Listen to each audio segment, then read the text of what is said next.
Hey, this is UNC Tar Heel, Pete Chilcutt, and you're listening to The Final Score with Stevie Fly. What's up, guys? The final score is back again, and one of my favorite times of the year is NFL draft time. We'll record this on Tuesday, April 22nd, and the NFL draft is coming up in a couple of days. Uh, 2025 version. And with me, as always, we have to do this once a year.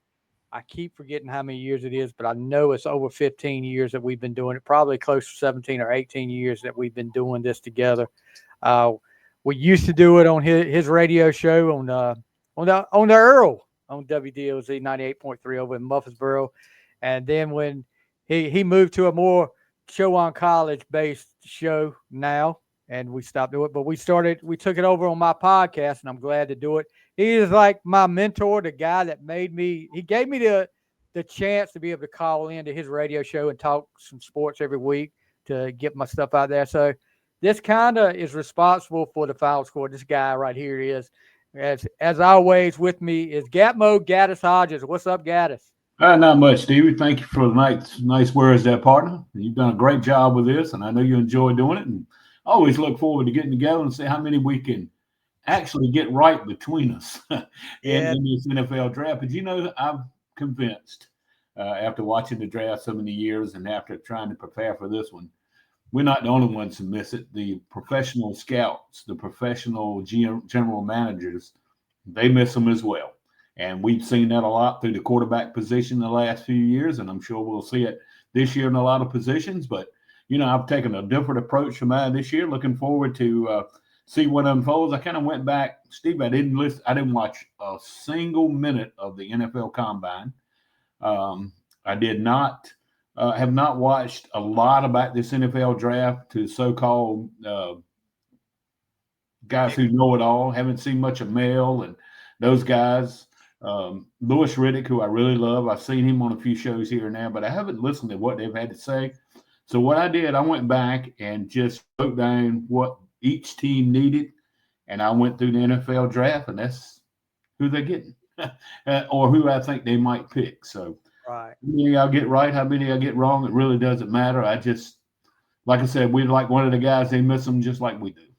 Yeah, and this year you talk about uh, getting the picks right.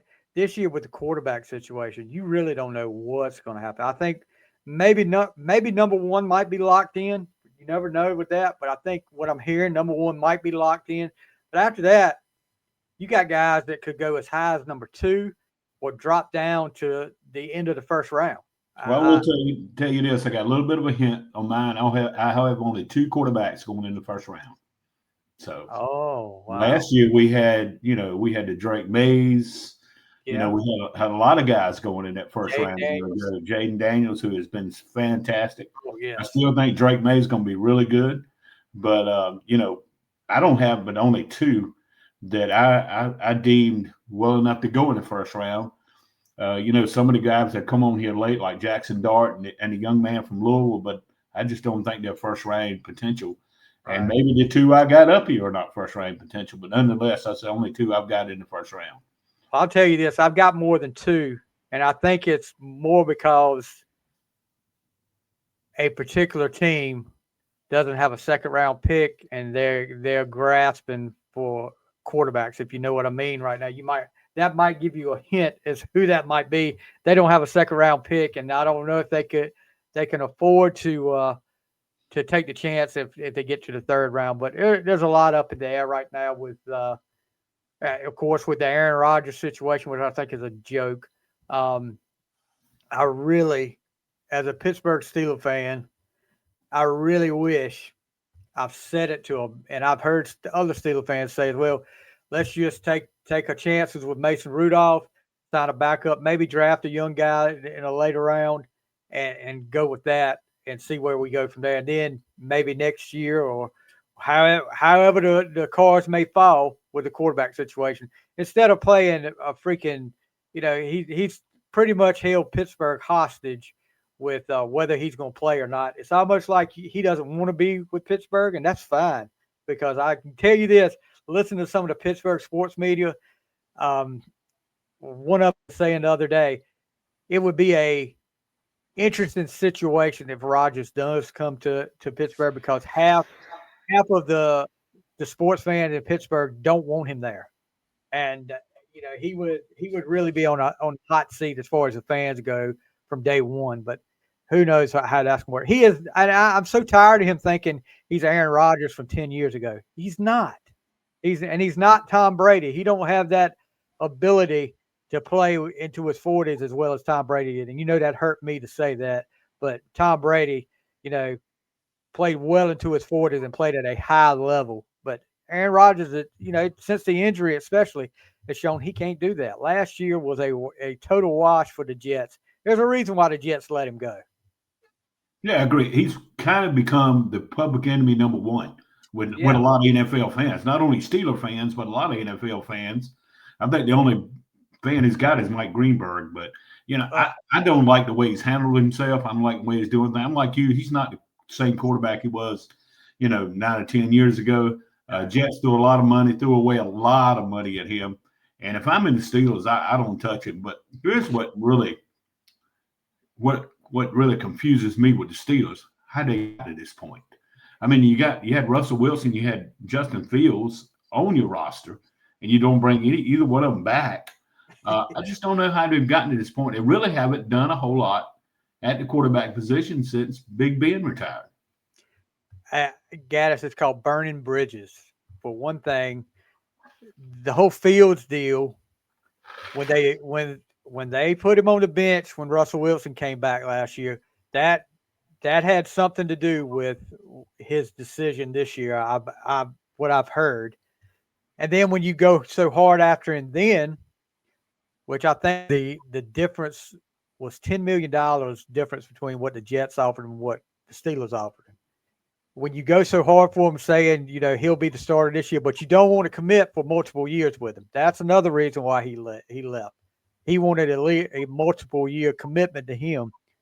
Well, then when that goes away, Russell Wilson's like, you know what? You chose him over me. I can go elsewhere too. So they burnt bridges everywhere. The front office, this has been the worst mishandling of a quarterback situation I've seen in a long time by any team, and definitely the worst I've seen by the Steelers.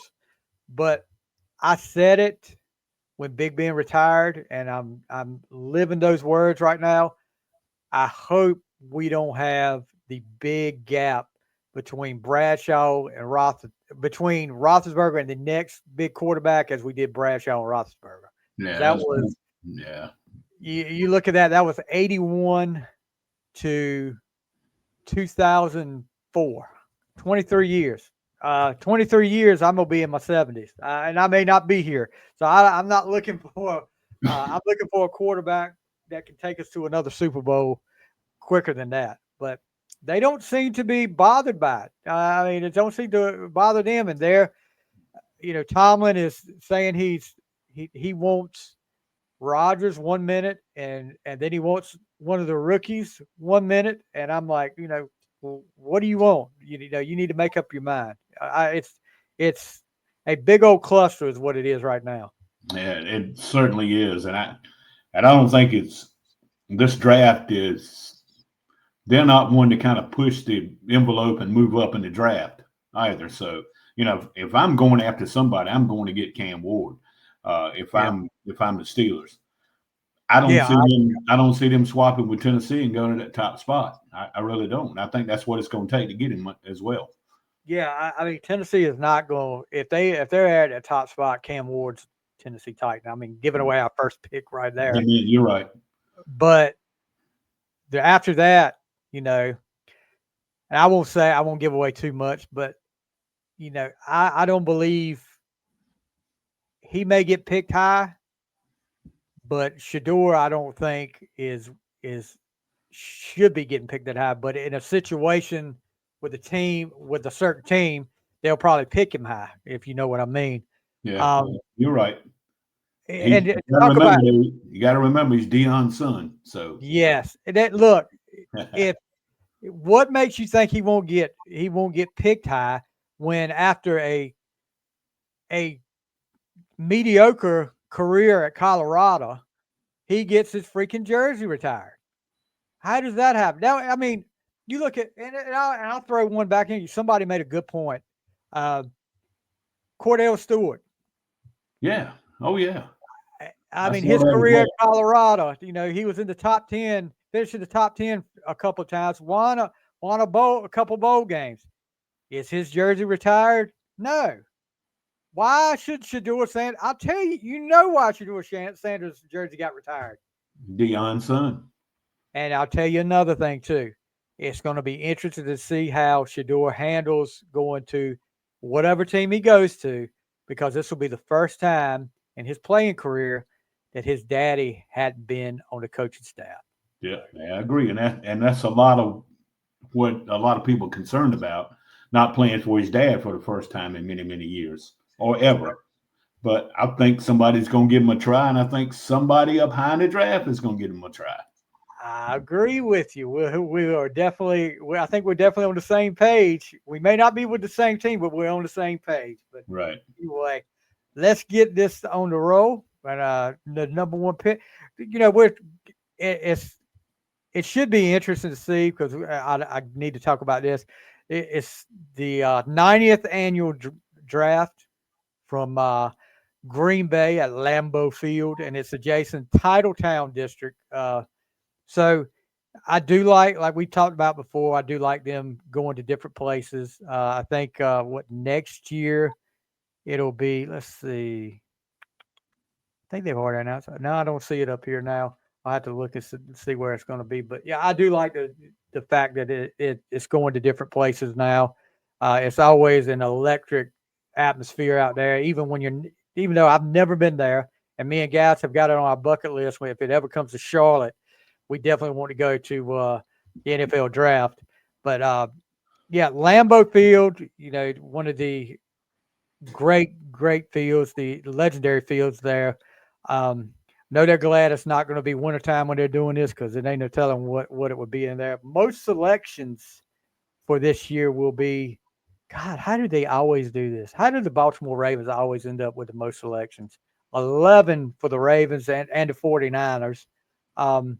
Fewest, Minnesota Vikings had 4.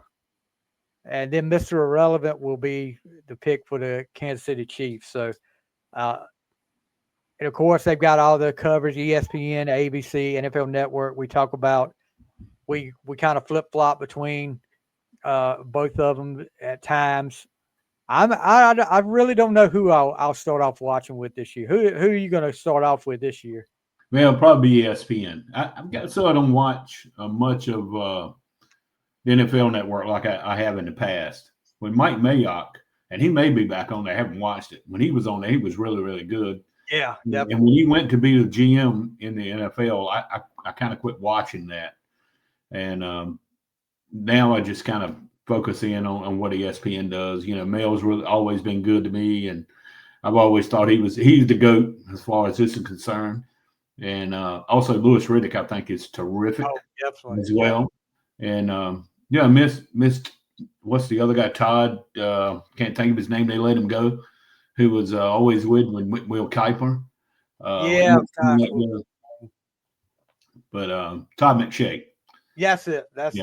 I miss him being on ESPN in broadcast, but it'll be fun to watch. Definitely. So we are here now, which no surprise here. It's 2 days before the draft. This is why I wanted to wait.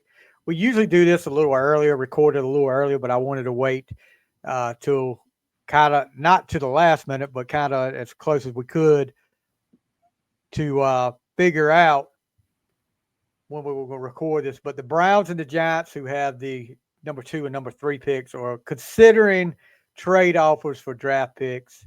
Who knows if they'll even do that. They just put that out there. That's nothing unusual for a team with those top picks to say. They want to see what they can get. Maybe Kevin Costner's working for the Browns again. Who knows? Yeah. He's going to pull something off. Well, both of those two teams you just talked about need quarterbacks. Yes. And if it's the only one, look, if you need a quarterback, there's only one team you want to go to, and that's Tennessee at the top. Yeah. And go get Cam Ward, as far as I'm concerned. But know, well, I guess me and you are going to be on Dion's hot seat for long if we keep saying stuff about his son like that. He'll be coming after the final score in a minute. well, he'll be happy with me here pretty quick. So. Yeah, I know, me too. But he's done a really nice job out there, man. I got to give him a lot of credit. He put Colorado at a different spot. He's brought in a lot of pro guys on his staff. Travis Hunter is as good as they get, and he's done a nice job in college football. I'm just wondering how long it'll be before he'll get in the NFL, even if he does get in the NFL. I'm surprised your boys didn't hire him. I'm surprised Jerry didn't go out there and hire him this year. Why he didn't. He can't. He's not going to let Dion have the reins. Well, that's it. But I figured, how much money that would put, how much booties that would put in the seats out there, and he would be counting the money. But yeah, you're right. Jerry doesn't want anybody to make the decisions other than him, and that's been the problem with the Cowboys. Absolutely. Since Jimmy Johnson's left. Yeah, it don't take a brain surgeon to figure it out either. I mean, no. Everybody can see what the deal is. I mean, it's all about him. He's got a cash register full brain, and and he's making a fortune off that Dallas Cowboy brand. Exactly. He's not worried. So that's all he's concerned with. And if he wins the championship, fine. If he does it, fine. So. After a while, though, you would think he would say, I'm making all this money. How much money do you need right now? And he hadn't spent a lot the last 2 years in free agency either. Made hardly any moves. If he made a move last year, it was a long snapper. This year, he made a little bit more of the moves, but not really a whole lot, a big splash for the Cowboys. But I guess he's trying to figure out how to pay Michael Parsons. That may be one of the things. But that's true. Let's get right to number one pick, Tennessee Titans on the clock, and I'll let you go. And I think I know who your pick is here. I looked at this, and Tennessee not only has the first pick in the draft, but they had the 35th pick in the draft. And they not only need, I think they've kind of given up on Will Levis. I don't think they're really sold on him at quarterback after a couple of years. Not only need a quarterback, they need an edge rusher pretty bad. Wide receivers, they need linebacker help, they need safety help. So you look at that 35th pick, somebody on that defensive side will be available. And, you got to decide if you're Tennessee, do you want Cam Ward at quarterback or do you want Abdul Carter as your edge rusher? And I think Cam Ward is too good to pass up. He's 6'2", 219. Can make the big play. Has he been messing with the football and made some bad decisions? Sure he has. But a lot of college guys have. But I saw one person came out and said, he reminds them of Patrick Mahomes, and that's enough to sell me from Cam Ward, and I think he's the number one pick in the draft for Tennessee. Yeah, I'm definitely that's going to be my pick as well. Will Levis, when he came on the scene, the first 4 or 5 games, everybody was like, okay, he's going to make some mistakes, but he's got an arm. He's making some bad decisions, but just like you said, he's a rookie. He's going to make bad decisions. He can learn from that. He got the Titans to some wins and some games they probably shouldn't have had. And people were like, this may be the future of the Titans. It went downhill in a hurry. And, Brian Callahan, the new coach, was a 5-year OC at Bengals, and he had Joe Burrow. So he knows what to do with quarterbacks. Yep. And I think he wants a new one in Cam Ward.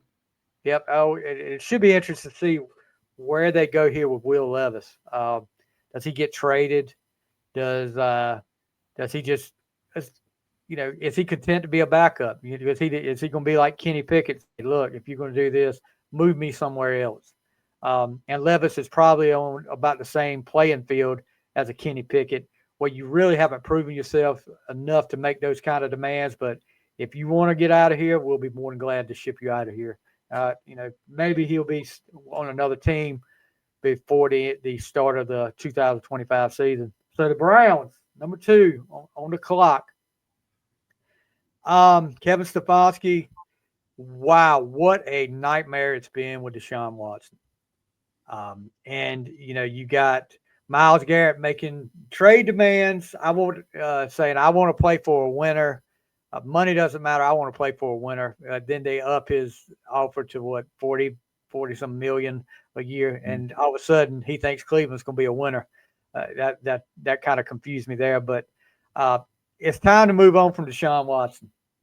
I mean, I think you've sat there long enough with him, and I got him taken, even though I'm not sure he should be in the spot, and I'm not sure he'll make any more of a difference than Deshaun Watson. I got Shedeur Sanders going number 2 to the Cleveland Browns, and like I said, being a Steelers fan, I've watched a lot of Cleveland Browns over the year, and they can manage to screw up a 2-car funeral, and I don't see anything different here. They take Shedeur, but I don't see him getting any better with him there. Yeah, I haven't thought about him at that spot, but I like that other Colorado guy. A guy I think pound for pound is the best player in the draft. You talking about Myles Garrett. They need some help on the defensive side as well. Hunter can play wide receiver. He can play cornerback. I think he's just too good to pass up in this spot. Right. But who's going to throw it to him? That's the key. Exactly. Who's going to throw it to him?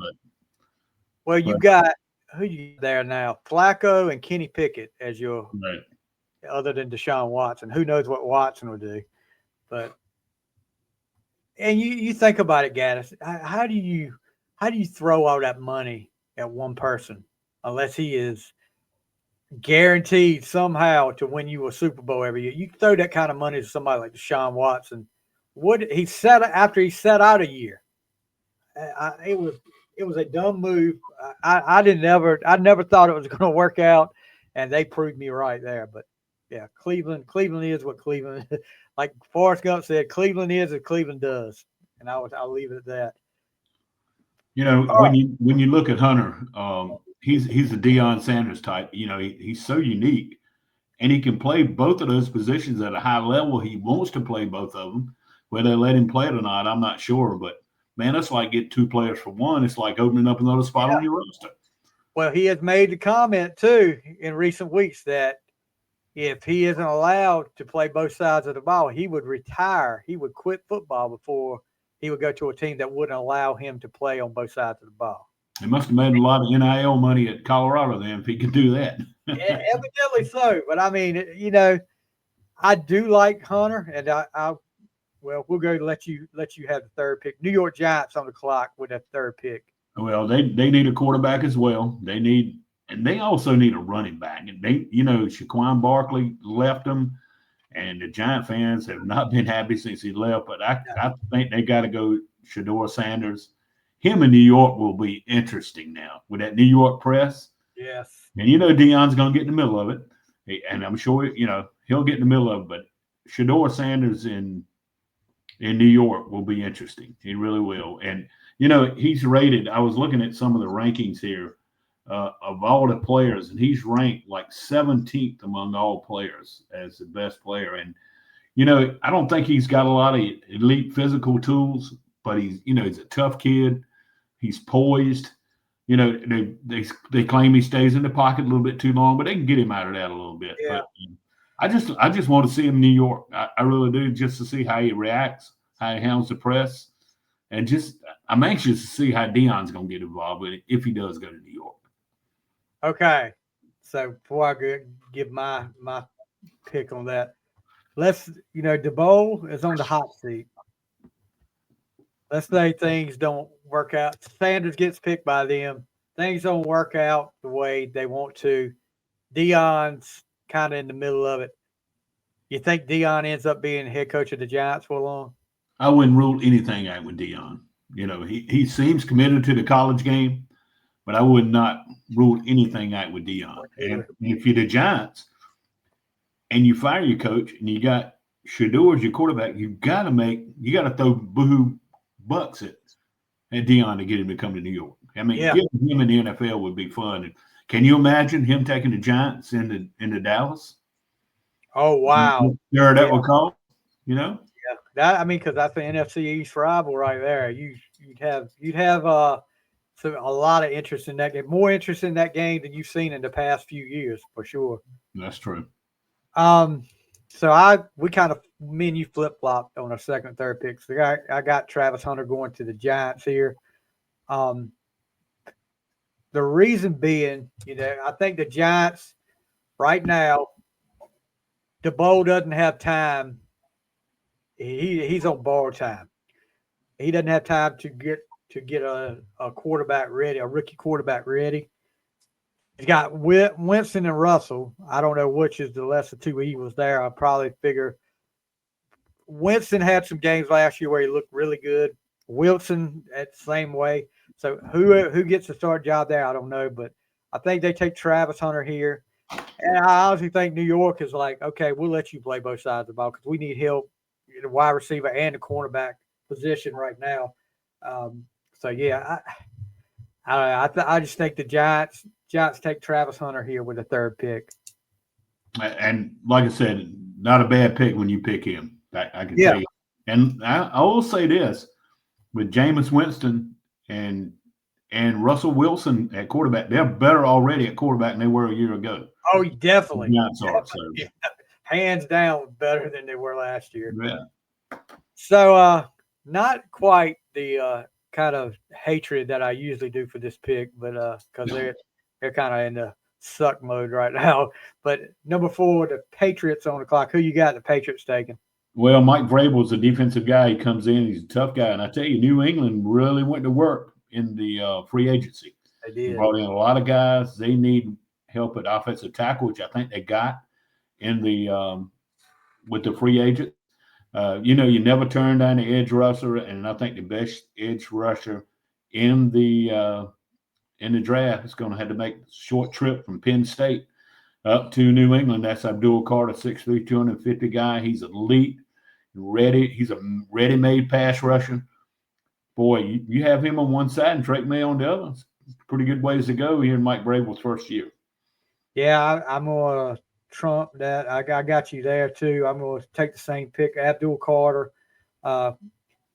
Traditional here lately with edge rushers from Penn State are having very much success in the NFL, and I don't think Abdul Carter is any different here. Like you said, the best edge rusher in the draft, and the Patriots with Vrabel there. I think you better watch out for the Patriots in a couple, maybe next year. They've still got some work to do, but I think with Vrabel there and with Drake May, I'm like you. I think he's going to be okay.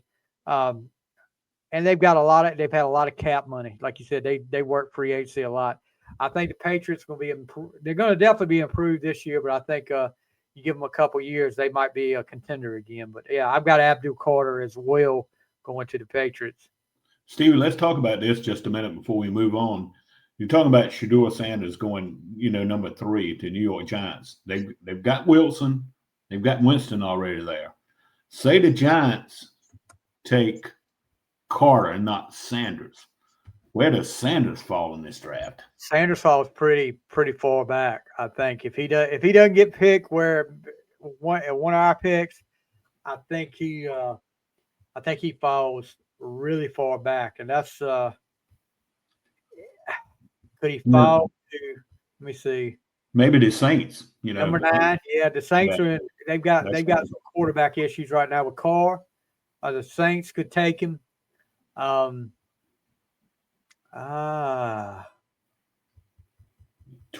pick in the draft. Does he fall to 21? Oh, shut up! And don't say that. Well, I was just looking at my list of teams that really need a quarterback. Yeah, I know what number that is for sure. All right.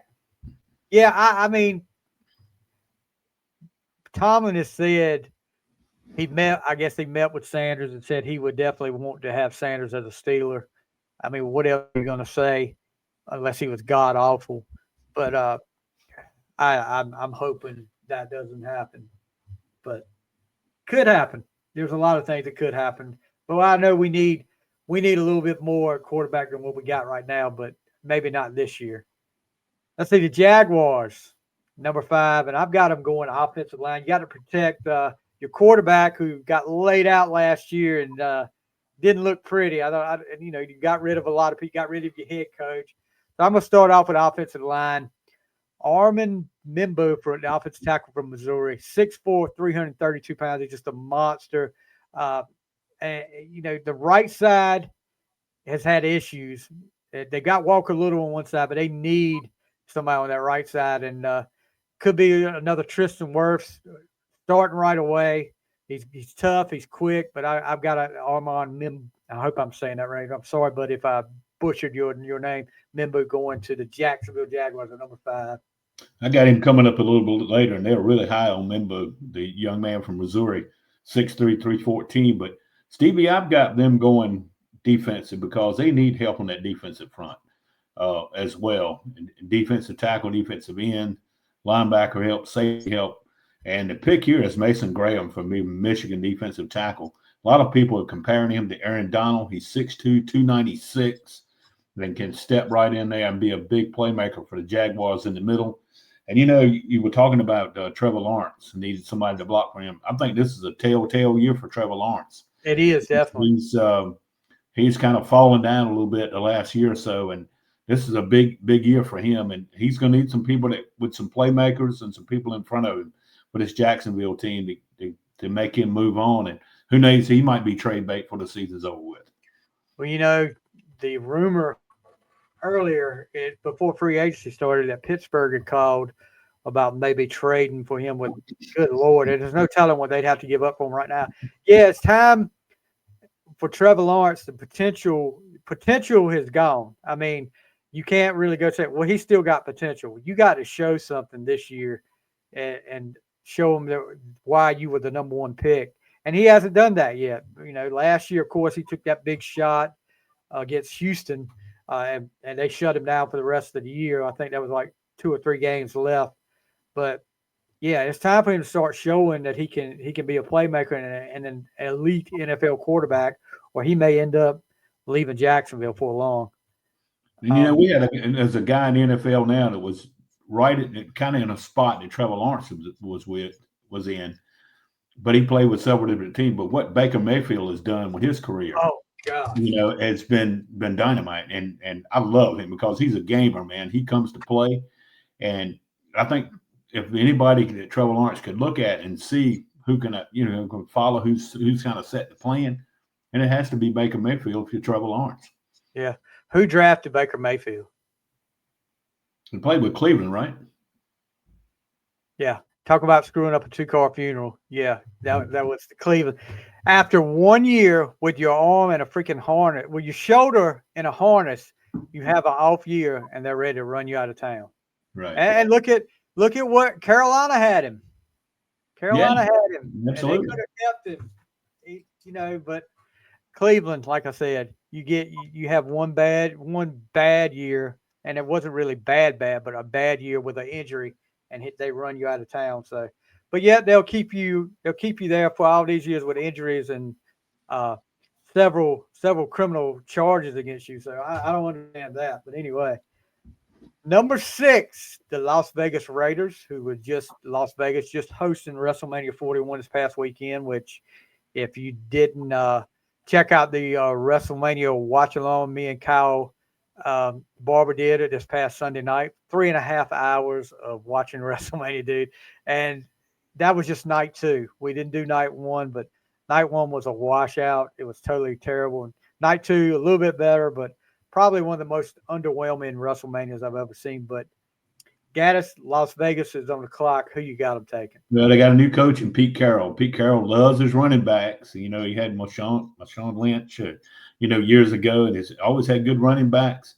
And I understand the Raiders staff has really fallen in love with Boise State's Ashton Jeanty, the 5'8.5", 211-pound can't-miss product. He's so strong below his waist. I think the Raiders going to get Ashton Jeanty to join that running back staff, and I think he'll make the Raiders much better Thursday night when he gets picked.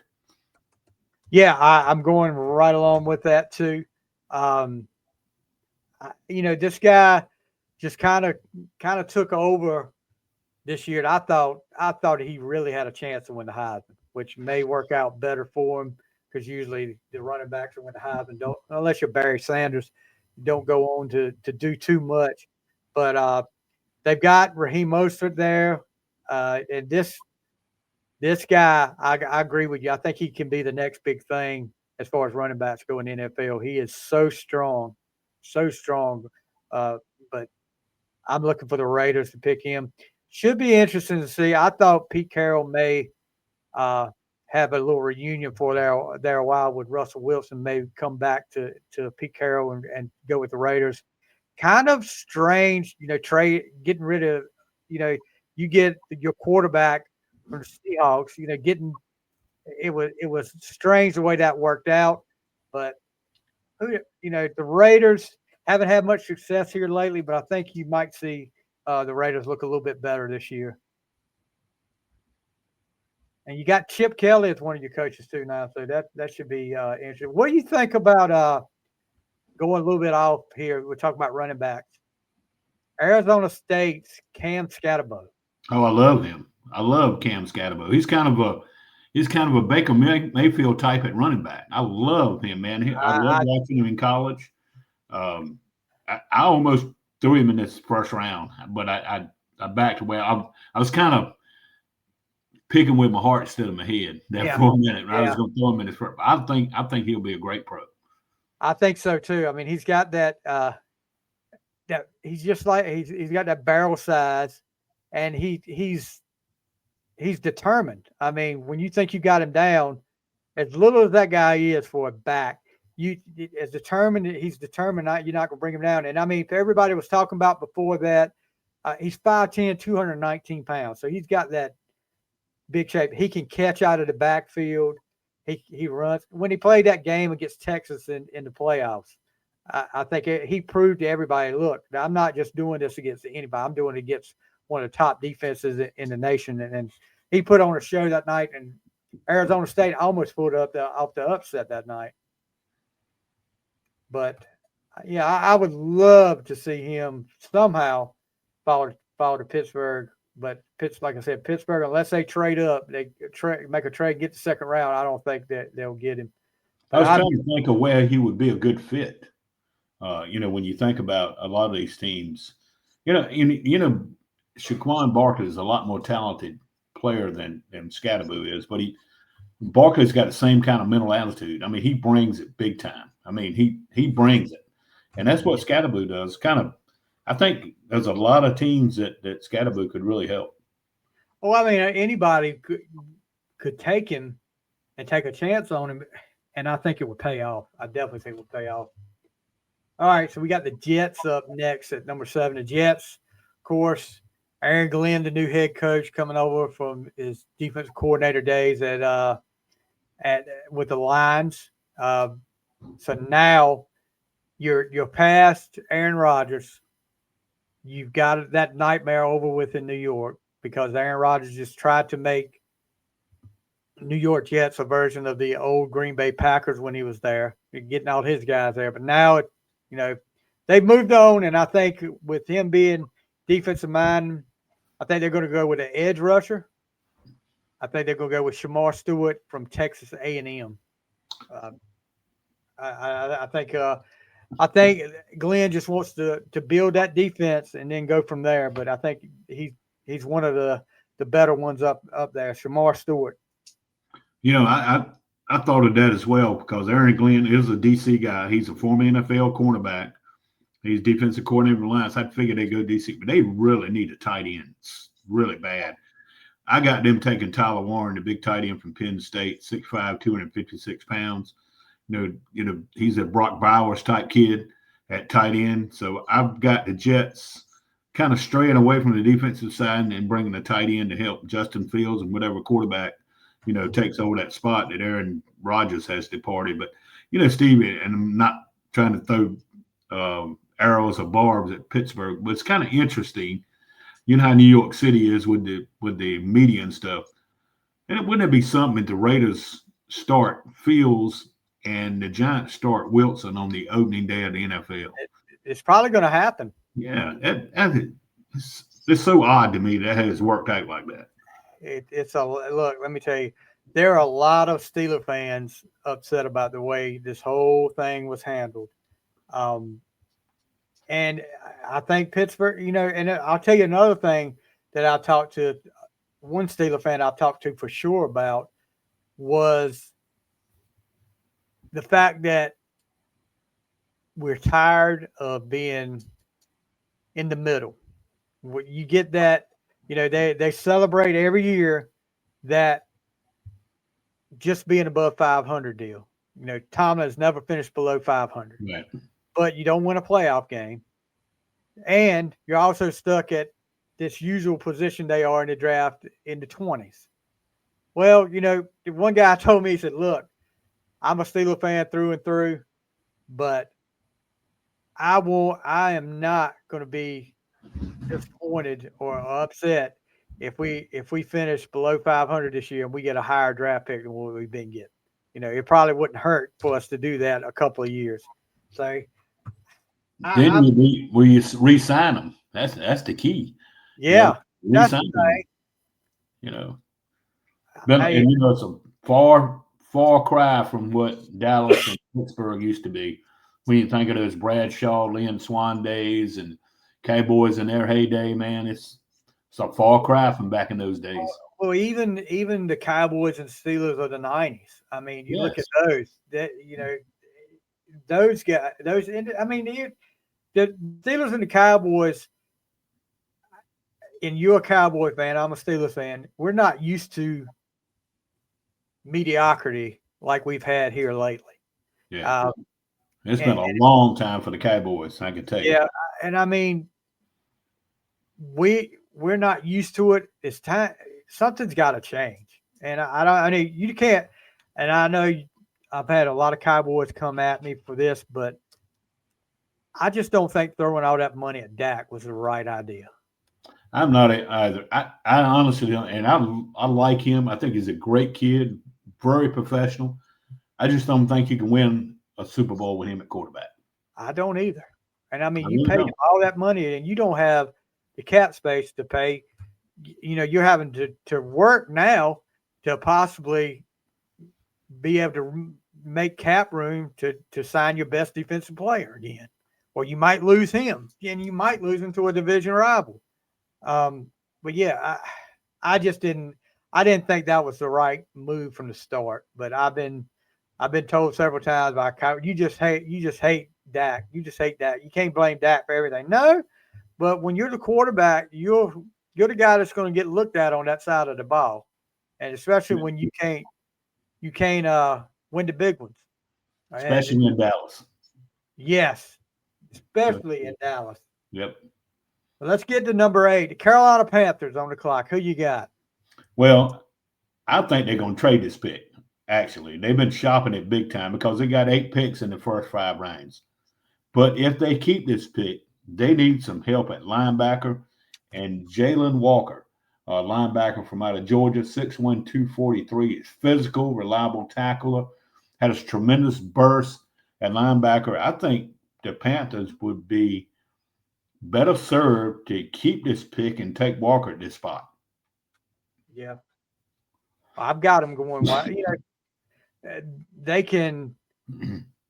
I feel like they can go later with some of those draft picks if they keep them and upgrade the defense.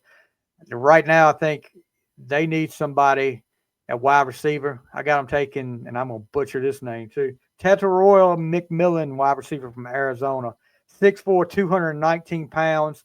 Kind of gives that Mike Evans-like look as a receiver.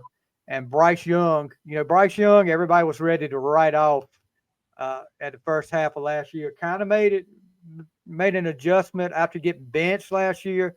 I don't know if that woke him up or what, but played a lot better the second half of the year. Had some games, and I had a game against Philadelphia they possibly could have won if a guy had held on to the ball. So Carolina may be going in the right direction, and Bryce Young definitely got a reprieve, but he has to get even better this year and give him another weapon on offense. And I think they take McMillan, wide receiver out of Arizona, with that one. Yeah, I think that's a good pick for them. Like I said, they need help in a lot of places. But, you know, I would love to see the Panthers get back to playing well again. That division they're in is gettable every year. So they can make the playoffs in the division they're in. And I would love to see them get back to playing well. As you very well know, a lot of the younger NFL fans in the state of North Carolina are Panther fans. Yep. They didn't grow up being Cowboy fans or Steeler fans or Redskin fans. And a lot of the younger fans in this state are Panther fans. And I'd love to see him get back to some normalcy, get back to playing better. I think Charlotte can be a really good team for the NFL. Yeah, yeah. I mean, me and you growing up, we didn't have a hometown team, so we had to go looking elsewhere. A lot of my family were Redskin fans, but like I said many times before, I was the so-called black sheep of the family. Went with the Steelers. So now, if I'd have went with the Cowboys, I might have been something else in the family. But But might anyway. have been out of the family. So ninth pick, New Orleans Saints on the clock. Who you got? Well, Kellen Moore, the new head coach, is the offensive guy. I really think he wants another quarterback, but I don't think he takes one here. They need an edge rusher in the worst way down in New Orleans. I think Mikael Williams, back-to-back picks here for Georgia guys. Maybe they can get a quarterback in the later rounds, but I like Mikael Williams, a young man from out of Georgia. Those Georgia kids that play defense, they're pretty good keepers in the NFL, and I like him in that spot. It's worked out pretty good for Philly with the Georgia crew there. Got them a Super Bowl. Yes.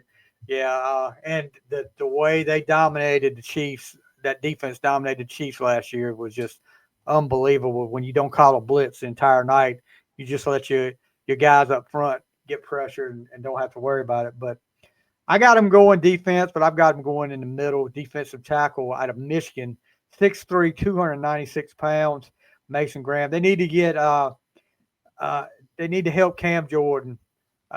And this guy, he can stop the run and he can rush. He can rush the pass too. Michigan didn't have the greatest year last year, but this guy's a carryover from the national championship year. And I think the Saints take Mason Graham there. So the Bears at number 10. I've got them taking a. You want to protect your new diva quarterback. So I got them going offensive line. I got Kelvin Banks Jr., the offensive tackle out of Texas, 6'5", 315 pounds. They've upgraded their line a little bit in free agency. I think they continue to do that. And Braxton Jones on the left side, I think Kelvin Banks is going to give him a run for his money with his job and eventually take it over. But Kelvin Banks going to give him a little bit more protection for their diva quarterback now. I'm in the boat with you. I think they stay offensive line. I'm going to go with a guy you've already had drafted tonight, Armand Mimbo, the young man from Missouri. Like I said earlier, he's 6'3", 314. But let me read something that's unique about him. An athletic yet proportionally a unique right tackle, 6'4", 332, who has great foot quickness. That sounds like a pretty good offensive lineman. Yeah, that sounds like a good offensive lineman there. And, I was looking down at my list. I got Kelvin Banks, the guy you picked from Texas, going a little bit later in this draft. But I was reading some notes on him and said a lot of people thought he could go in the top 10, and you had him in the 10 spot with the Bears. Yeah. But, Bears, I don't know what to think of the Bears right now. I think they may be a couple of pieces away from being a good team, but it all depends on what your quarterback does. Number 11, the 49ers on the clock. Who you got, Gattis? I think they need help on the defensive front, and the guy who can give it to them is from Ole Miss, Walter Nolan, 6'3", 292-pound defensive tackle. I think he gives them instant help on that defensive front. Okay.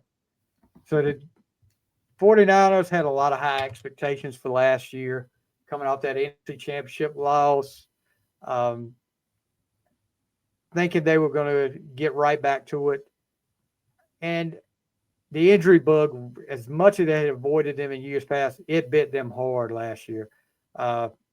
Everybody, it seems like all your big weapons. Christian McCaffrey, of course, was out for a long time, among others. But I've got them going offensive line. They're going to protect their quarterback here. Got them Will Campbell, offensive tackle from LSU. Trent Williams is not going to be around forever, so you got to start thinking about the future there. And you might as well try to get an upgrade ready for him right now and get him on the opposite side of Trent Williams. 6'6", 319 pounds, and of course LSU. They has struggled a little bit last year, but always a big-time team in the SEC and in college football. But Will Campbell, I got them going to the 49ers. So I'm hearing Brock Purdy's at camp, but gosh, what's the tight end's name? Jeez, it was George Kittle. Kittle is not. Kittle is not there. Kittle was seen front row WrestleMania all weekend guzzling beers. So might not. I don't know. I don't know if this is. I think this is voluntary right now with the off-season program, but still, you want to see your big tight end there instead of guzzling beers with Stone Cold at WrestleMania. I'll still throw him the ball. Oh yeah, early October. All right, so I'm gonna let you take this first since these are your boys right here. Number 12, Dallas Cowboys on the clock. How about them Cowboys? They're going to take a Marion Hampton, running back from North Carolina, even though they need offensive line, wide receiver, edge rusher, quarterback help. They need a running back, and it's not Rico Didell. And Amaria Hampton has great size, 6 foot, 221, sees the field good, can catch it. I just think he'd be a good pick for the Cowboys. But Jerry's not letting me make the pick, but I'm making it right here prior to the draft. Let's give him a call right now and tell him what we're thinking here. I got him going opposite side of the ball. I got him wanted to upgrade that secondary. And you talked about your two Georgia boys. I'm going with a Georgia boy right here. Malachi Starks, safety. You got Malik Hooker back there. He could be a whole lot better than Hooker or Donovan Wilson. He could be one of those do everything superstars back there. But I like him going to Cowboys here. You don't know, you might lose your superstar, Michael Parsons. You got to start looking at a kind of a leader on defense after that. But I think Malachi Starks is going to the Cowboys here. When you're trying to improve your team, you cannot screw up your 12th pick in the draft on the first day.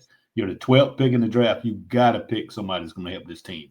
Yep. Whether Jerry does or not, I don't know, but you got to make this pick kind of for the Cowboys. Definitely. And, the Cowboy fans are going to be looking hard, especially this year at these draft picks, what you do here. All right. So number 13, Miami Dolphins. Miami Dolphins kind of in a tailspin right now. Coach is on the hot seat. You got Tyreek giving up on the team last year, saying he was done after they lost. He's talking about his first time not making the playoffs all those years with Kansas City. And then, of course, he gets the arrested right outside the stadium, put on the ground. But Jalen Ramsey is now on the move, going to be traded. Apparently, they both have agreed to part ways. So the Dolphins need to look at getting a new cornerback, and I think they go with my second Michigan pick here, Will Johnson out of Michigan. He's a big cornerback, 6'2".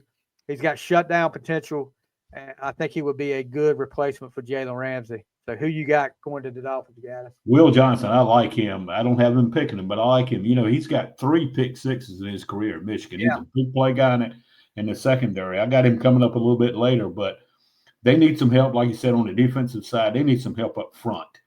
And defensive tackle Derek Harmon out of Oregon is my pick for the Dolphins here. And like you said, they need some help in a lot of different places, but defenses, especially when the Dolphins have to go with his 13th pick in the draft. Yeah, I mean, it was a surprise last year to see the Dolphins go down the way they did. Of course, you never know what's going to go on with Tua with the injuries. Like the name of the head coach escapes me, but I know he is definitely on the hot seat this year. And now we'll go to another AFC team. Go to the Colts at number 14. And I've got them taking a guy that I really love that you talked about a little earlier. Watching him at Penn State, he did a little bit of everything on that offensive side of the ball this year for them. And Pittsburgh's already got them a tight end, or all these guys. There's a lot of guys I'd love to see in Pittsburgh right now. But Tyler Warren, tight end from Penn State, big asset. Whoever playing quarterback, whether it's Daniel Jones or Anthony Richardson, this is going to be a target for him. 6'5", 256 pounds, and man, he's a hard one to bring down. But like I said, did a little bit of everything for Penn State last year. I think we saw him break a long run on a reverse or something like that last year. But yeah, I love Tyler Warren. I think he goes here at 14 to the Colts. Yeah, he's a good pick for anyone. I don't think he makes it down to 14. I think I had him going to the Jets back on the 7th pick. But yep. They need some help around that on the offensive line, especially offensive guard. So I think they go down to Alabama and grab 6'5", 325-pound Tyler Booker from Alabama to play on that offensive line, give them some stability there. Be interesting to see this year how many SEC players get picked in the first round this year, because I'm sure it'll be a lot. There should not be very many ACC players picked. No. Hampton, I believe, is the only one we have here thus far. Yeah, I agree. Yeah. I don't see anyone else. Well, Cam Ward played. Yeah, forget about Miami. Yeah. Yeah. So we go to number 15, Atlanta. Who you got, Gattis? Well, they prefer an edge rusher, obviously, but they need a defensive tackle as well. They go to Michigan, get Kenneth Grant, 6'3", 339 pounds, that can play nose tackle, or he can play just a regular defensive tackle. He's a really good player at defensive tackle. I think the Falcons could use him up front. Yeah, I'm going with Kenneth Grant too. This is the guy that before the whole quarterback fiasco in Pittsburgh, this is the guy that Pittsburgh was talking a lot about. Should maybe be the heir apparent to Cam Hayward, who is getting up there in age. But like I said, I don't think he makes it to 21. But Kenneth Grant, Grady Jarrett is gone from Atlanta, so now they need to have a new look defense, and they need somebody to take that place. And I think Kenneth Grant is the guy that takes that place for Grady Jarrett. Arizona Cardinals. What can you say about the Cardinals? They're just I don't know. They're mediocre at best, but they should be a lot better than they are. Yeah, they kind of been a question mark here for, because Murray is such a talented guy at quarterback, but he just can't seem to make the play when they need him. No, and got the whole controversy with him playing on the PlayStation rather than watching game film or something like that. But there's a lot more blame to go around with the Cardinals than just Kyler Murray. I'm going defensive wise with this. This is the Alabama guy. He can cover. He can blitz. He can put pressure on the quarterback. But I got him taking Jihad Campbell from Alabama, linebacker from Alabama. I think you've been reading my script, man. The black guys we got, and I like Jihad Campbell too. And I was reading some stuff about him. His range is tremendous, and inside linebacker running a 4.5, 4.40. Yeah. At 6'3", 244. Yeah, he's an NFL prototype, and this is a guy that could be an all NFL type player. Yeah, I just remember, I did an interview early on in the Final Score with Levon Kirkland, who played at Clemson, went on to have many great years with Pittsburgh, and he was a big inside linebacker. And talking about one night watching him against Buffalo get an interception down the field covering a tight end. I mean, because I think he's bigger than Campbell is, and he's in coverage downfield against a linebacker and makes an interception. I made sure I asked him about that play, because that always said out of my mouth. I said, how do they get you in coverage against a tight end like that? He said, I did what I had to do. He said, a lot of people were shocked by that, but I could I could cover some of those guys. He said, especially the tight ends, maybe not the receivers. Cincinnati Bengals. Cincinnati spent a lot of money here lately on wide receivers.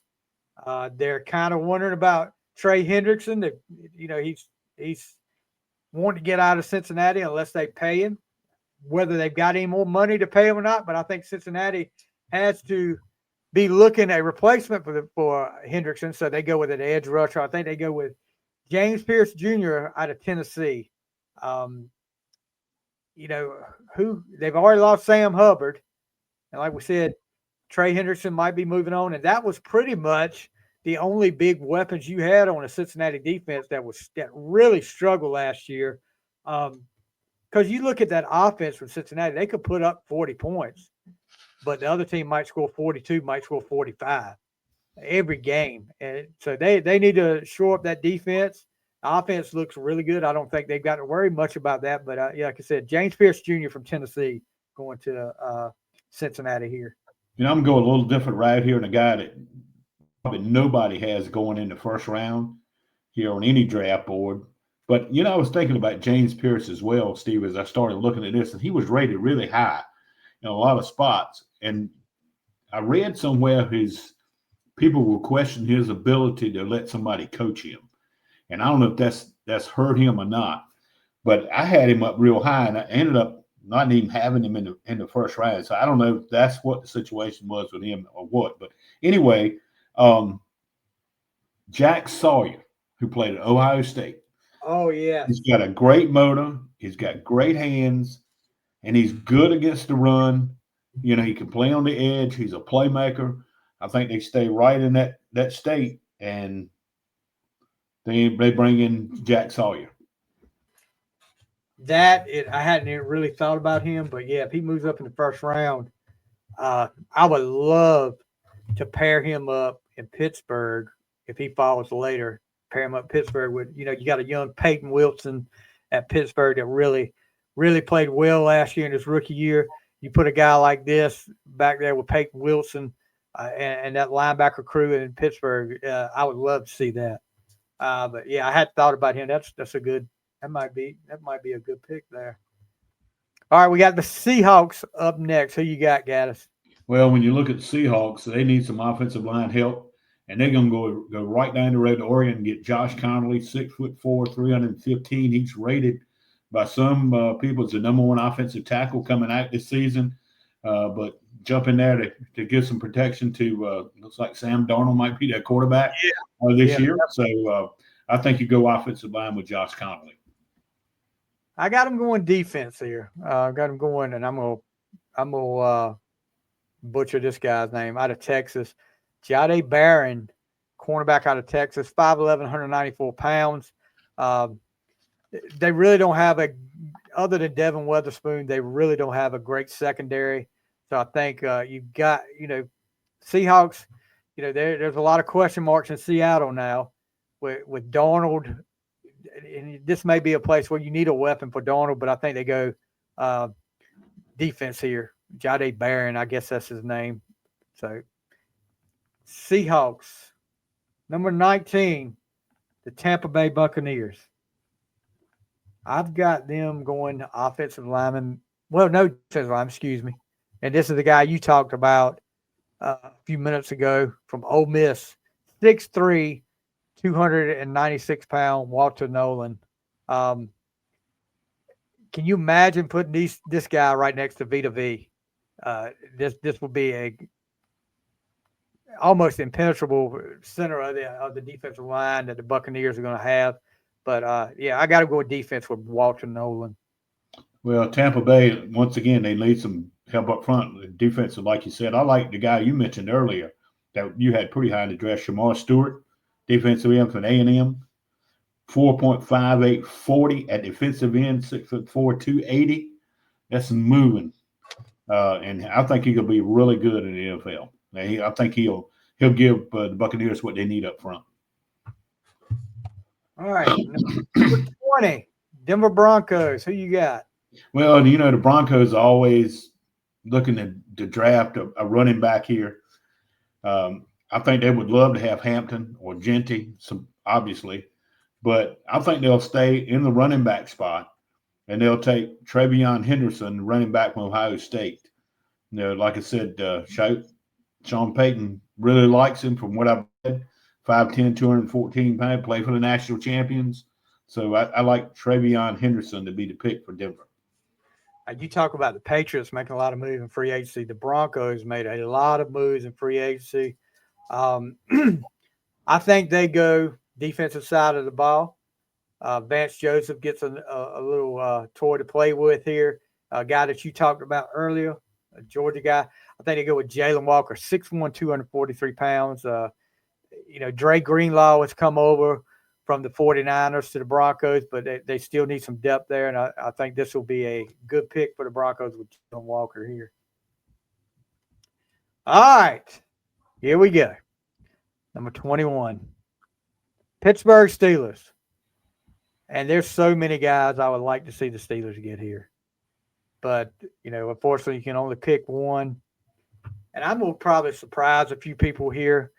But as much as we talked about the quarterback fiasco here, and I said there was going to be another quarterback besides the two we talked about earlier. And Pittsburgh, I think they take a chance here in the first round, and they pick up Jackson Dart from Ole Miss.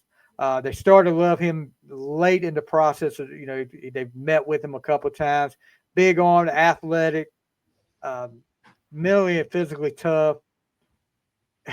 And I know a lot of Pittsburgh fans have said, we don't need to pick another quarterback in the first round. Kenny Pickett was a mistake. We don't need to do that again. But given the situation, I think you've got to take a quarterback. And like I said, you don't have a second round pick. You can't hope he falls to the second round because you don't have that pick. So I think they go ahead and take Jackson Dart here. And if, say, Aaron Rodgers does decide, at least you got somebody sitting back there behind him that can learn. Give him a few years to learn with behind him and Mason Rudolph. But yeah, Jackson Dart, I've got him going to the Steelers. Let me ask you a question, Steve. Other than being your big Steeler fan, other than a quarterback, where's another need for Pittsburgh? Well, your running back situation isn't the greatest because we lost Najee. Najee, and that's another front office move that I didn't understand because what he got from San Diego I call him San Diego, Los Angeles for the Chargers was not that big of a contract, was nothing we couldn't have given him. And you look at Najee's track record since he was a Steeler, never missed a game, over 1,000 yards every year. Jaylen Warren and him made a good 1-2 punch. Of course, Jaylen Warren was more of a straight ahead runner. Najee was, he could get around the edge, dance a little bit, make some things happen. But I think running back would be, I know Hampton had been brought up a few times. Cornerback is another position we could use some help at on the other side of Joey Porter Jr. But, and of course, defensive line. That's what we want to get the heir apparent to Cam Hayward because Cam Hayward is good as he was last year. He was beat up a little bit last year. And he's getting up there in age. So we need defensive line, cornerback, or running back could be another position we could go to. Well, I've got him going running back. And this guy has played well in his collegiate days in the black and the gold. And that's Caleb Johnson from Iowa, coming in at running back, 6 foot, 225, 4.48, 40. They said he does more with his instincts and footwork than he does his strength when he runs. So Caleb Johnson, he was pretty much their offense at Iowa, but I think he gives you that Harris type running back if you bring him in to take over the running back spot that was vacated by Harris. I would not complain a bit about that. That's for sure. Caleb Johnson is he fits that Steeler mold pretty well. Number 22, the Los Angeles Chargers. Who you got, guys? Well, Jim Harbaugh will pick a Michigan guy here, I believe. He needs a tight end. He's going to get Colton Loveland, who's a tight end of Michigan, 6'5", 245. A lot of people had him right up there with Tyler Warren in the tight end spot. It's the best two tight ends coming into the draft. But I think Harbaugh will pick him as a tight end with his 22nd pick in the first round. All right, I've got him going to defense. They lost, whatever you want to call Joey Bosa this year. And I've got him. I think you talked about this guy a little earlier. At the number 9 pick. He's going a little bit further down for me. I've got him from Georgia, Mikael Williams, 6'5", 260 pounds. he can play against the run. Not only rushes the pass well, he can play against the run, and that is a big hole right there, replacing Joey Bosa. But yeah, I think Mikael Williams goes to the Chargers. Harbaugh fills that hole. All right. 23rd pick, the Green Bay Packers. Green Bay Packers have been, of course, a couple years ago had the big win over the Cowboys, got to that round and then went down. But I always get this guy mixed up, Caleb Love and Jordan Love. But Jordan Love got that money. I think they gave him that money a little too quick. Of course, he was banged up a little bit last year, but I didn't think after that short of a time you give a quarterback that amount of money that you give. But as banged up as he was, he did play it decently. Maybe not as good as the second half of his first year as a starter, but I've got him going, trying to give him another weapon. Emeka Egbuka, wide receiver from Ohio State, 6'1", 202 pounds. This would be something that would be different for the Packers.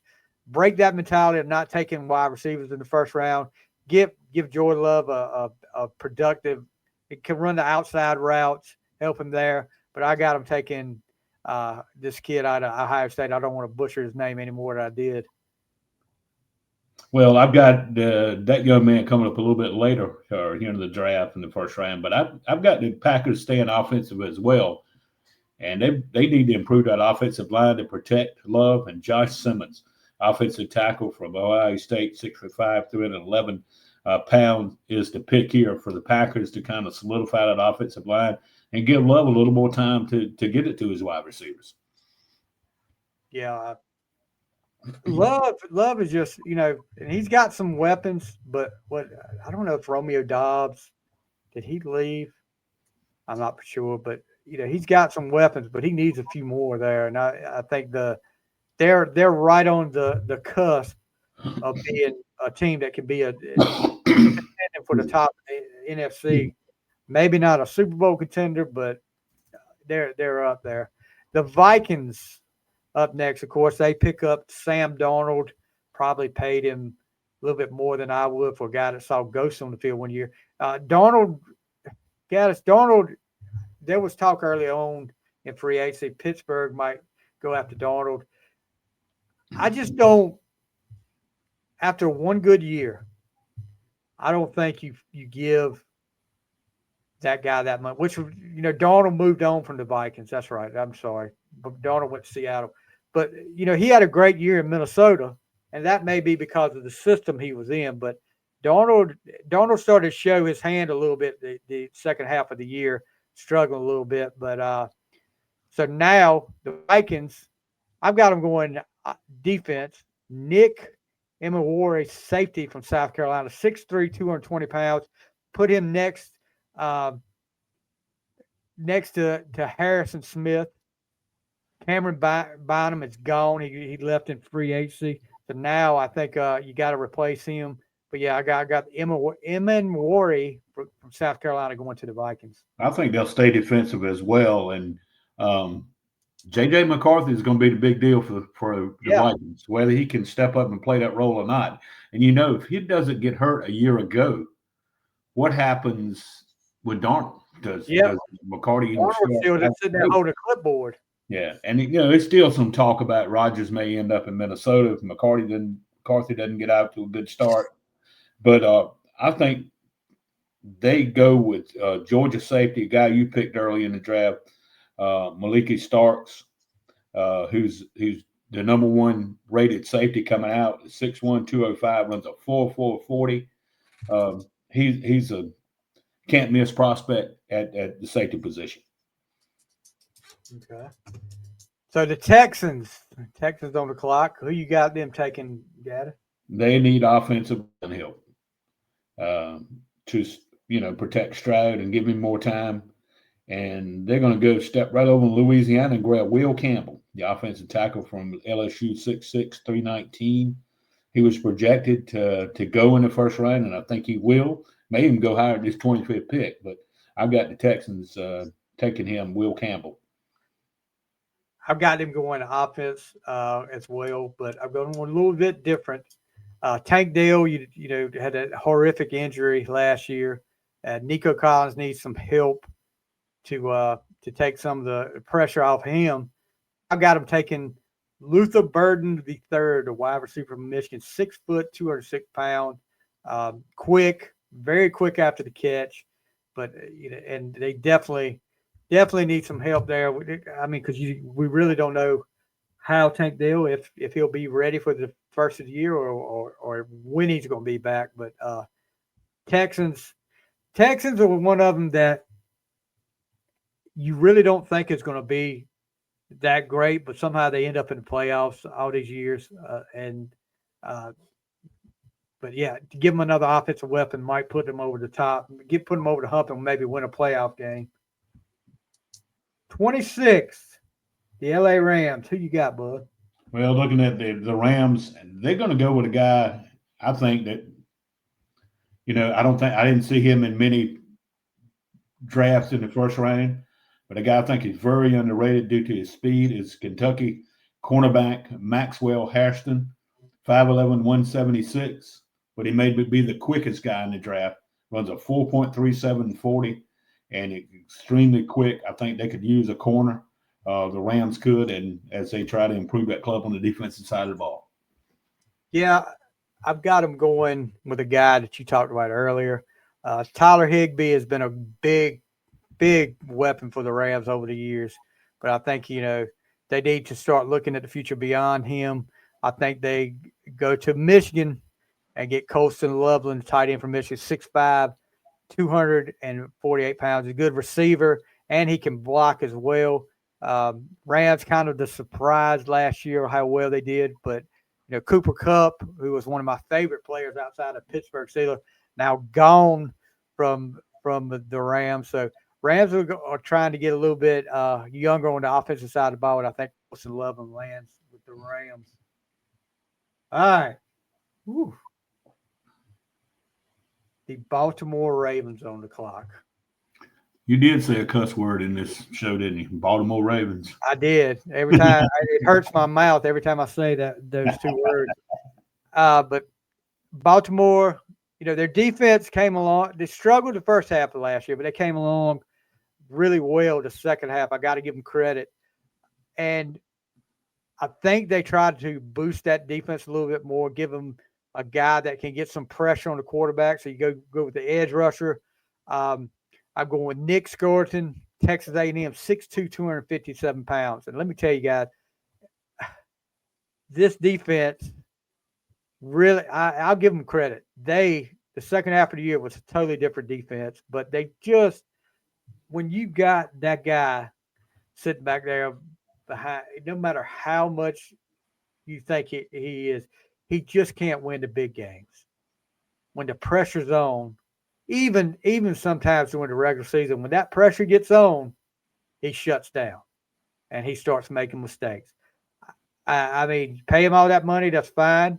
We kind of got his number in Pittsburgh. I know we lost both games last year, but last year with Pittsburgh was an experiment. I'll put it that way on a lot of levels.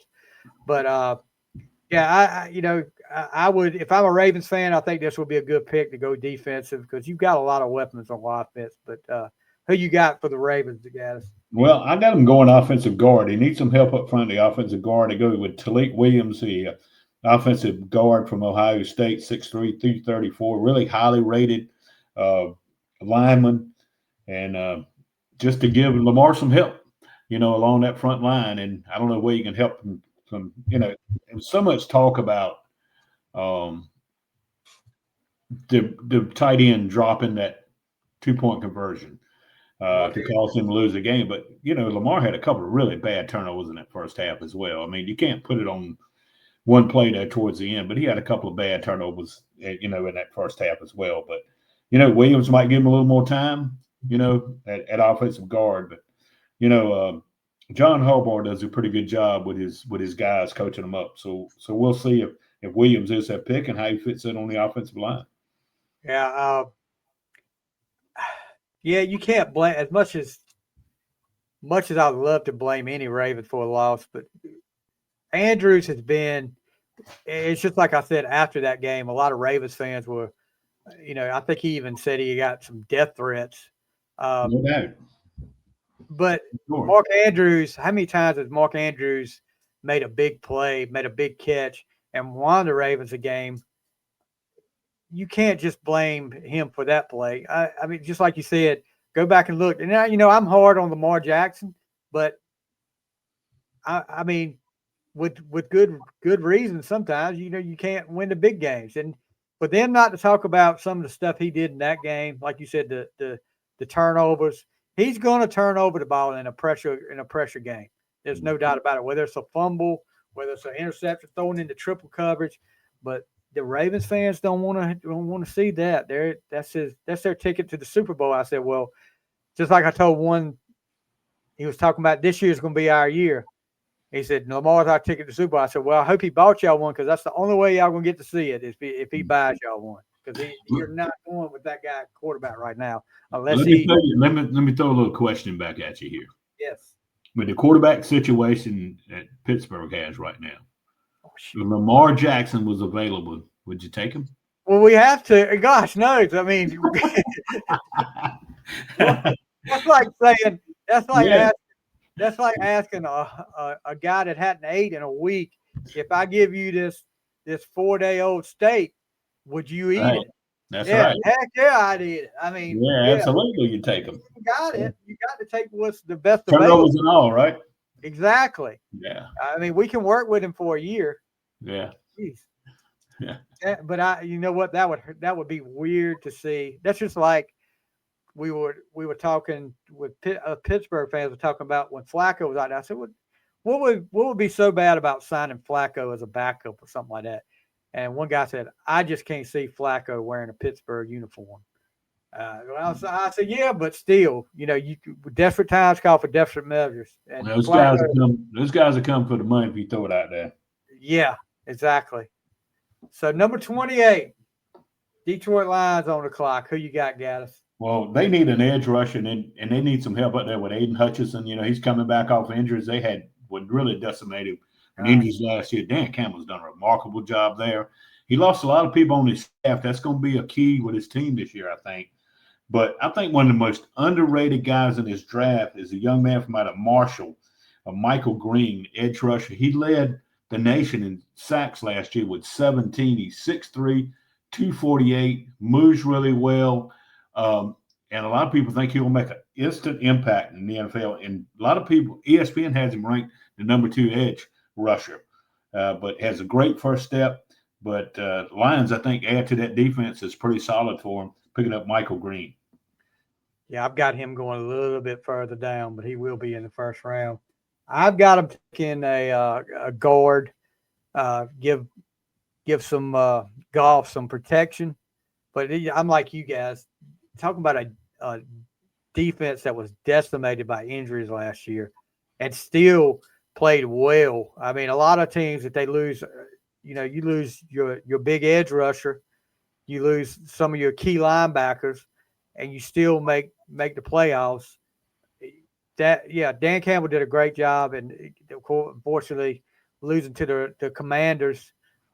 Commanders just that offense was too much for Detroit's defense. But I've got him taking Tyler Booker. I think you talked about him a little earlier. The guard from Alabama, 6'5", 321 pounds. Excuse me. They need to get some depth inside, and they've got to think about the future of the offensive line. And Goff, give him some protection. He can put. I mean, talk about Jared Goff. Everybody wrote him off when he gets traded from the Rams. The Rams give up on him and get Stafford and him in the trade. Goff has put up some great numbers. Doesn't turn the ball over a lot. He did in that playoff game, but this time, I think losing your offense coordinator, your defense coordinator is going to be a big blow for the Lions because I don't think you'll see them do as well this year, but I could be wrong. But I think that's going to be a big, big blow for the Lions.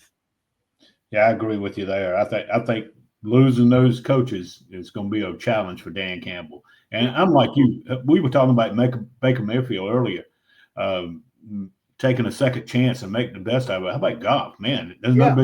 there's no bigger example of that than him. And man, he has been so good for them up there, steady and consistent. But I love to watch their team play. Dan Campbell, like I said, he's a great coach, backs his guys.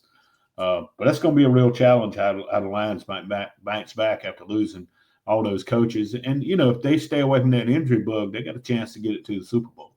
Yeah. Well, you think about it. If they hadn't lost all those guys, I think they make the Super Bowl last year. Mm-hmm.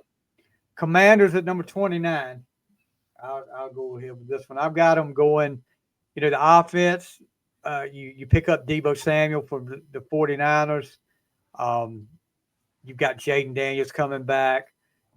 Most of that offense is intact. Dan Quinn did a great job last year with Washington. And now I think you want to go try to shore up that defense a little bit. I've got him taking Donovan Izuruku, the edge rusher from Boston College, 6'2", 248 pounds. Great burst, and he's not that great against the run, but I think he can get better against the run. But the Commanders get a big weapon for their defense, which I think will help. That cost them a lot last year at times. I think they have to go defense here with the Commanders here. Who you got? Well, you're talking about the young man from Boston College. He kind of was the only guy that kind of bottled up Amari and Hampton this season when he played against North Carolina. He just kind of had his number. But the Commanders, like you said, they have really flourished under Dan Quinn and new ownership, and just brought in all the right parts last year. But they need a little more help on that offensive line. And Kelvin Banks, a guy you mentioned earlier, 6'4", 320 out of Texas. We mentioned earlier, you had him going to the Bears, I think, because it said he could possibly go in the top 10. If he falls to the Commanders here, that's going to be a really good pick for Dan Quinn and company. All right. Number 30, the Buffalo Bills.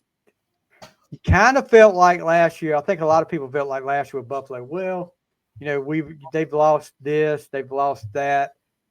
They're not going to be the Buffalo Bills of old. Miami's going to overtake the AFC East, and Buffalo just went on to make it to another AFC championship. Unfortunately, goes down to the Kansas City Chiefs.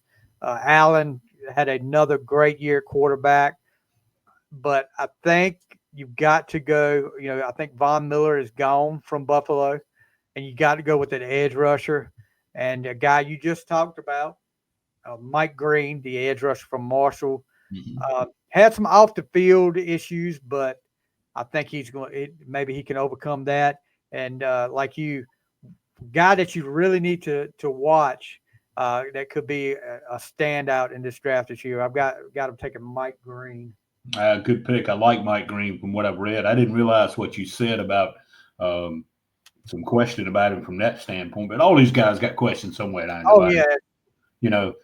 Bills need some help at corner, and I think Will Johnson, from Michigan, if he's still available, will be their pick. That has him down there pretty good ways. He's rated number 2 corner in his entire draft, and if he makes it to 30, the Bills will be all over him. He's a playmaker, 6'2", 194 at the corner. I think he'll help that defense, and you got to wonder sooner or later when Josh Allen gets over that Kansas City Chief hump, and whether he will or not, I don't know. But he's one of those guys that's fun to watch play. Yeah, Green's got a couple of two sexual assault allegations against him, but he's denying both of them. So hopefully that's not so. So Kansas City Chiefs up next at 31. Who you got them taking? Well, I've got them going on the line, and they're going to get North Dakota State's Gray Zabel to work on the offensive line. They need help at guard and tackle. He was part of a Senior Bowl. He was a Senior Bowl pick, played well there, but led that North Dakota State team on that offensive line. 6'6", 312. Gray Zabel for the Chiefs. I've got them going with the guy you talked about earlier, going running back. And it's they kind of they had a couple of good years with Clyde Edwards-Helaire, but he injury prone, and I think he's even out of the league now. But I've got him taking Marion Hampton from Carolina at that. I think that would, they've got, of course, sort of a running back by committee, but this could be the guy that gets rid of all that and ends up taking the starter's job over. But I got him taking Marion Hampton here. That would be a good spot for Hampton. I can tell you, playing in there behind, that offense that they have, and you got the tight end. It's a good spot, so that would be great for him. He catches the ball well out of the backfield. That would be a really good pick to play with Patrick Mahomes on the Kansas City offense. Yeah. Number 32, last pick of the first round, the world champion Philadelphia Eagles, who, like I said, just dominated the Chiefs in the Super Bowl last year. The score was not as close as the actual game was, but the Eagles, I've got them taking a guy you just talked about. I've got them going offensive line. Becton is gone, and they picked up Kenyon Green from the Texans, who, I think if it's the same guy I'm thinking about that played in Pittsburgh, he was not very good. I don't know why you'd want to go after him. So they're going to try to get somebody to be a better fit. I think they go Gray Zabel, North Dakota State here, 6'6", 312 pounds. And, man, you go – talk about the offensive line in Philadelphia. You go from situations where you go from Jason Kelsey at center, and then you just plug in Cam Jurgens right after he leaves, and Cam Jurgens ends up being one of the best centers in football. You can't you just don't see that a whole lot, but Cam Jurgens signs a big extension this week with the Eagles. But, protect your Jalen Hurts. Protect Jalen Hurts because he's the ticket with him and Saquon are the ticket with the Eagles. And they're fortunate. They got two guys that are straws that started drinking in Philadelphia. Yeah. And, if you look, I always like watching when they introduce the players for the games where they're from. There's a lot of North Dakota State, South Dakota State offensive linemen in the NFL, and I think Zabel fits that bill. I think they're going wide receiver, the guy you had going earlier. Mecca Abuke, the wide receiver from Ohio State. He can also play the slot, 6'1", 202 pounds, can really stretch the field out, which that's all Eagles need, just another offensive performer to get it done. But exactly. he's the only second wide receiver I had going in this draft. The other one was Travis Hunter. So that's the first round, guys, and me and Gattis will be watching and seeing how close. This is probably the most diverse picks that we've had. There's a few of them that we picked the same, but there's a lot of them that we did not pick the same, and some of them are way. He may have one in the top 10 that I've got in the 20s, and vice versa. But so we always look and compare on draft night to see how many we're getting right. And it should be, if somebody gets a lot right this year, the other one's not going to be getting a lot right. So yeah, you're exactly right, because we did not have a lot of similar picks. I think maybe 2 or 3 we had. Right, and usually it's a lot. Usually that top 5 we have at least 3 that are identical, but not this year. Looking at some of the picks that could possibly go, like you talked about Jack Sawyer, and there's one guy that I look at a lot of mock drafts, but there's one guy that I usually look at just to see, because he's usually pretty good. Walter Camp, WalterFootball.com. Jack Sawyer going to the Cardinals at 47th, and he's got a lot of the guys that we had in the first round right here in the second. Let's see. Shador Sanders. I tell you another guy to keep an eye on, a young man from East Carolina, Siobhan Rebel. Siobhan Rebel, yeah. A lot of people got him going in the first round playing corner. I think, he's coming off that torn ACL, which might cause some concern, but I think he's got a chance to maybe go in the first round. He's got Shador Sanders going 34th. Wow. We talk about a big, big drop. Let me see. I think he's actually got Siobhan Rebel going to first round here. Let's see. Hampton going to the Broncos at 20.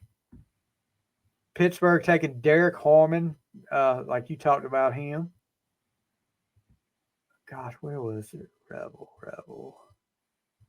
Maybe I was wrong. Oh, he's got Rebel going to Buffalo Bills at number 30, which would be a good position for him right there. Like you said, that torn ACL early in the season may be putting a lot of people off, and he may fall into the early second round, but I think he's got a lot of upside to him. Let's see, who did he have as the first pick? Of course, he had Cam Ward. Cam Ward, number 1. Travis Hunter, 2. Abdul Carter, 3. Will Campbell, 4. Jotty at 5th. And I don't see Jack. I don't know if he's got Jackson Doherty here in the first round or the second. I want to see where he puts Scatterboo. I would hope Pittsburgh, but I know that's not. Jackson Doherty in the second round to the Saints, which would be a good pickup for them. Jalen Milroe. What do you think of Jalen Milroe from Alabama? I know the Steelers were talking a lot of great things about him. I just don't see it. I think he could use another year of college football. Yes. I really think he could use another year. And you said that the list you were just looking at, they had Shador going at 34 in the draft. To the Giants. You know who's number 33? The Cleveland Browns.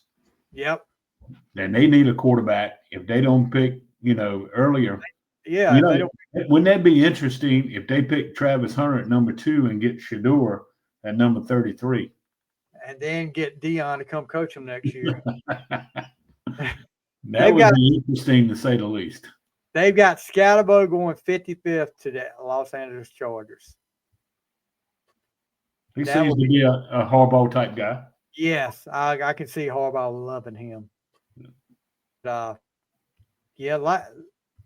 Guys, that's pretty much it for the draft. Thursday night, I believe it starts right at 8. I'm debating on doing a live watch along. Of course, that first round lasts till about 11 o'clock. I guess if I did it, if I went through 3.5 hours of WrestleMania, I can go through 3 hours of the draft. But yeah, debating on doing that. Make sure I will definitely have a post up here if I do it. But Gattis, talk about your show.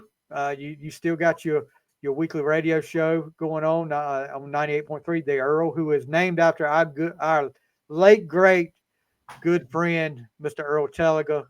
You miss Earl all the time. I was talking about him the other day about, at my work, he used to call me. I was live on the air with Mr. Earl every Thursday talking about the specials up there. Mr. Earl always had, when we got out there, he wanted to talk for about 5 or 10 minutes about how things were. Just a great guy. Earl was just a great guy. You'll never find one like him. And that voice was so distinct. It really was. And he was you talking about being a mentor. He's a mentor for both of us. Yeah. And, I loved Earl. He was really good to me. Knew a lot about radio business and taught me a lot about radio business. And, I always go back to some of his quotes on the weather. He always had the best one. Just remember, it's a prediction, not a promise. He always said that. And this winter, when they were talking about the snow, I said that. I said, well, Mr. Earl said it's a prediction, not a promise. So y'all just remember that. Yeah, Coach's Corner airs every Thursday night, 7 o'clock. I'm going over my draft picks in that, because I've expanded a little bit from Chowan. It's still basically Chowan, but after here in a couple of weeks, Chowan's going to be done until August, and not going to be a lot of sports news coming out of Chowan and Jay has given me the ability to kind of expand what I'm doing on the show. So I'll be talking about this. Probably going to replay Paul Johnson, he had football coach at Chowan. Had him on last week. I've had a lot of people ask me if I'd replay that again this week. So I'll probably do that as well. So there'll be a lot of football coming up on the Coach's Corner. Airs every Thursday night, 7 to 8 o'clock. And really enjoy it. Appreciate Jay putting me back on the air. We've been back. If we make it October, it'll be 6 years. since we got it back on the air. So, yeah, we've been close to doing this thing. You know, we had a couple of years when I was off the air that we didn't do it. And I started my other show back in 2006. So we're looking at, 19 years, maybe missed a couple. So about 17 years we've been doing this. Yeah. So, and it's been a lot of fun. And I don't think we hadn't done too bad, but we hadn't been called to be a general manager anyway either. So I don't know. So, but it's always fun to see if we can thank those guys who work in the NFL. Yeah, I tell you another one who is well missed. No matter what how crazy he would say on your show, Mickey D, because he could come up with some wild predictions like what was it? One year he had an all ACC Final Four. Yeah, yeah. And you told him you would jump off the water tower if Duke beat Alabama in football one year. Yeah, we miss old Mickey D. He was a diehard Lakers fan, Raiders fan, West Coast guy. Dodger fan as well. Yeah. And I think the last time I remember seeing anything about Mickey D, a good friend of mine, Robert Matthews, was out at the Hosky baseball field, and Mickey D was out there with a Rams jersey on. And I said, that's St. Louis. I sent a message back to Robert. I said, that's a St. Louis Rams jersey right there. It's not a Raiders jersey either. And Mickey D sent a video back and said, they're the Rams. They're the Los Angeles Rams. I pull for West Coast teams. Yeah. Yeah, I miss old Mickey D. He like Earl, he left us a couple years ago, and but he was a good cat. Always enjoyed. He always was live, and like I said, he loved his West Coast teams, and he loved his crazy predictions. But he's one like yourself, helped make my show, and I really appreciated both of you guys taking part in it. Yeah, we always raced to see who was going to be the first caller, and right. Yeah, Mickey D beat me more times than I beat him, I believe. But anyway, thank you again, Gattis, for showing up again this year, and hopefully we can do this for many years to come. And I appreciate you letting me come on your show like you did, and give me the confidence to do something like this, because without that, I probably wouldn't even attempted to do this. And you gave me a lot of advice over the years. I appreciate every bit of it, and thank you so much for taking time out to come on the show. Oh, thanks, man. I really appreciate it. I enjoy it as always, and we've always had a good rapport about sports and just things in general, and I really appreciate our friendship. And maybe sometime this summer, get you on the show, and we'll talk about, go back and recap our draft and talk about high school football coming up. Before we get off the air, you still going to be involved in that next fall, or you just undecided? Yeah, I'm planning on doing it again. Every year, as far back as probably 10 years ago, it was the first time I told somebody, like, I think this is going to be it for me. But then you get attached to a kid that's like an underclassman. You say, well, I can't leave him. I can't leave him. And every year it's one of them that you get that you can't leave. So yeah, 10 years later, I'm still doing it. And hopefully we'll have a little bit more numbers this year on the team. I hope so, because it's not only at Northeast, it's everywhere that the numbers in high school football are dwindling down. And gosh, I would kill to be able to go back and play again for Northeast the way I did those. That was one of the main reasons I wanted to go to Northeast, was to play sports and play football. Football was my first love, and that will always be my first love. Well, I know the Galloway boys enjoy playing for you. The franchise, newly married. I saw franchise not too long ago, and the first thing I said to you, there's franchise, and his new wife. We were at her work, and she kind of looked at me funny, like, "What?" I'm sure he got asked later on, "What does he mean by franchise?" And matter of fact, just bought him a new house. Oh wow! For him, and then Peyton's getting married in June. So both my Galloway boys are going to be married for long. We married guys here, so it's weird seeing the guy, because there's a lot of guys I've coached that now have married, have kids. The sign you're getting old, and but I love every minute of it. I would go back and do it all. It's the closest thing to being able to get back on that field, and I tell them I live vicariously through you on that football field. That's true. And you make, I wrote for the newspaper when I first started, and worked in radio, and I still have great friendships I made with those kids that I wrote about or I interviewed on the show. And, it's just those friendships last forever, man. And that's why you do it. A lot of those friendships are better than winning losses a lot of times, especially when you get our age. Yep.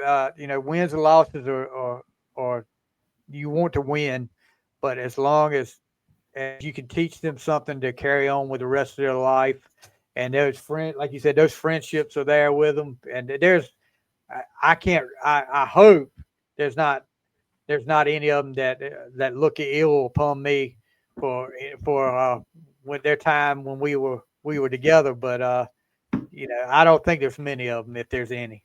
But I love each one of those guys just like they were my own. And that's where I tell everybody the gray hair wasn't from raising a daughter. The gray hair was from coaching high school and middle school football players for 15 years. That's where all this gray hair come from.